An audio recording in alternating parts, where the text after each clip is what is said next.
I'll be in that tandem. Let me say that in the first issue and the second issue, I think what I've said is that I've defended myself in terms of I defended myself through the court process.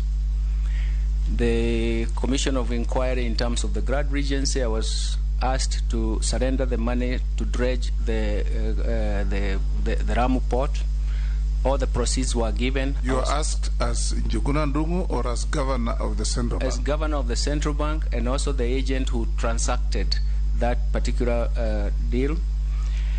The printing contract that Mheshimiwa Junet, with due respect, thank you very much, that matter came to Parliament, it was debated, and in the end, it was not the central bank that determined the printing contract because it was there even before I joined in. And so I was exonerated on that, and the reports are very clear.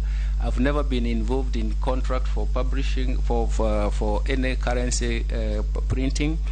And again, the Treasury also went into joint venture with the Deraru, and that is how the issues were determined. So it was not a purview of the central bank, and the matter was dissolved that way in the central bank.